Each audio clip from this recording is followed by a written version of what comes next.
बेटी बनी बहू। ये कहानी उस डरी हुई लड़की की है जिसकी शादी 3 महीने में तय हो चुकी है। अरे क्या रमा, क्यों उठ गई बेटा इतनी जल्दी? थोड़ी देर और आराम कर लेती ना। नहीं माँ, ठीक है, कोई बात नहीं। ये बताओ, चाय के साथ नाश्ते में क्या लोगी? अरे कैसी बात कर रही है रमा, कल तक तो तू ऑर्डर दिया करती थी कि ये खाना है वो खाना है, आज तू हमें पूछ रही है, क्यों बेटा?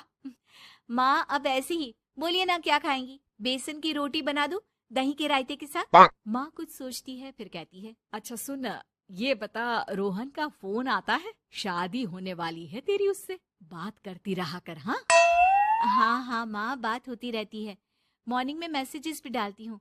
अच्छा माँ, नाश्ता बना कर आती हूँ। ये बदलाव रमा में अचानक आए थे। कहाँ तो वो देर से उठती, बिस्तर पर ही नाश्ता खाना और आराम से नहाना। माँ ने बचपन से ही किसी राजकुमारी की तरह रखा।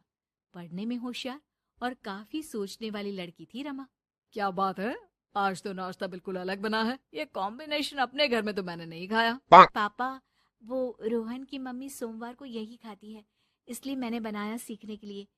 ठीक नहीं लगा तो कुछ और बना देती हूँ। अरे नहीं नहीं, हमारी समधन जो खाएगी हम भी साथ बैठकर वही खा लेंगे। वैसे इट्स वेरी हेल्दी। हाँ रमा, गुड, वेरी गुड। पापा के मुंह से तारीफ सुनकर रमा खुश हो जाती है। वो रोहन को फोन करती है। पता है, पापा ने मेरे हाथ के नाश्ते की तारीफ की, बोल रहे थे it's very tasty Rama. Good good, सही है। अच्छा देखो, कल मम्मी पापा कुछ भी ग्रीन वेजिटेबल का खाते हैं, जैसे पालक पनीर या फिर मिक्स सलाद के साथ ब्राउन ब्रेड। तुम बना लेना कल, और हाँ, पिक्स शेयर करना, मैं माँ को दिखा दूंगा। ठीक है, भेज दूंगी। अगले दिन रमा फिर कुछ नया बनाकर रोहन को फोटो भेजती है। अपनी माँ को दिखा देना, ये मैंने बनाया है। तभी वहाँ उसकी माँ आ जाती है। ये क्या बेटा, ये हाथ कैसे चल गया तुम्हारा? अरे कुछ नहीं माँ, वो तो बस ऐसे ही। आप बताओ ना, क्या चाहिए? अरे कुछ नहीं बेटा, ला मैं हाथ में दवा लगा देती हूँ। माँ हाथ में दवा लगा रही थी कि पता नहीं रमा क्या सोच रही थी, थोड़ी परेशान सी थी। क्या हुआ रमा, क्यों परेशान लग रही हो? रोहन से कोई बात हुई है क्या? नहीं माँ, आज जो बनाया उसकी फोटो मांगी थी रोहन ने, दे तो दी, लेकिन अभी तक कोई रिप्लाई नहीं आया। माँ कुछ सोचती है, फिर रमा के फोन से उसके जले हुए हाथ की फोटो खींचकर भी रोहन को भेज देती है। अरे माँ, ये क्या कर रही हो? वो सोचेगा कि मुझे काम करना आता ही नहीं। हाँ तो सोचने देना, पढ़ाई में नहीं मिल पाता था वक्त, जितना सीखा है काफी है। वक्त के साथ ही खाना बनाना, घर संभालना, सब कुछ आ जाता है। थोड़ी देर में रमा के फोन का मैसेज बजता है। रमा के पास रोहन का फोन आ जाता है। माँ को ये खाना देखने में ही अच्छा नहीं लगा, बोल रही थी कि तुम्हें बोल दूं कि अच्छे से बनाना सीखे। ना हो तो कोई क्लास ज्वाइन कर ले, मैं पैसे दे दूंगा। और हाँ, प्लीज यार, ऐसी डरावनी जलने कटने खून खराबे वाली फोटो मत भेजा करो। जल गई क्या? तुम्हें खाना नहीं बनाना आता क्या? मुझे ब्लेम मत करो। मैंने ब्लेम करने के लिए नहीं, बस अपनी सीरियस एफर्ट दिखाने के लिए ये फोटो भेजी थी। वैसे भी मैंने नहीं, मॉम ने भेजी थी, पता नहीं क्यों। ओ यार, तुम्हारी मॉम क्यों इतना इंटरफियर कर रही है? वैसे अभी ये हाल है तो बाद में तो वो हमारे घर में ही ताक जाग करती रहेंगी। उनसे कहो कि मैं तुम्हें उस घर के लिए तैयार कर रहा हूँ जहाँ अब तुम्हें पूरी जिंदगी रहना है। रमा को रोहन की बात ठीक नहीं लगती, वो फोन रख देती है, लेकिन सोच में पड़ जाती है कि आखिर वो ये बात माँ को बताए कि नहीं।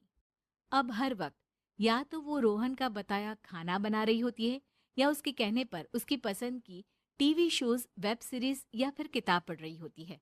क्या बात है रमा, आजकल मैं देख रही हूँ कि तुम बहुत परेशान सी रहने लगी हो। कोई बात हो तो बता दो बेटा।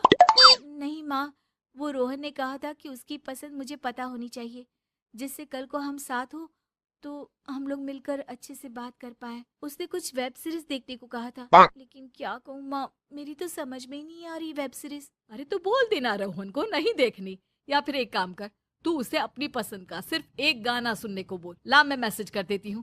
ना ना माँ, आप तो रहने दो। पिछली बार भी जब मैंने उसे बोला कि आपने मैसेज किया है तो वो गुस्सा हो गए थे। अच्छा, क्या बोल रहा था? यही कि माँ क्यों इंटरफेयर कर रही है, मैं तुम्हें उस घर के लिए तैयार कर रहा हूँ जहाँ तुम्हें पूरी जिंदगी रहना है। माँ अब समझ जाती है कि रोहन उसकी रीमा के लिए ठीक नहीं है।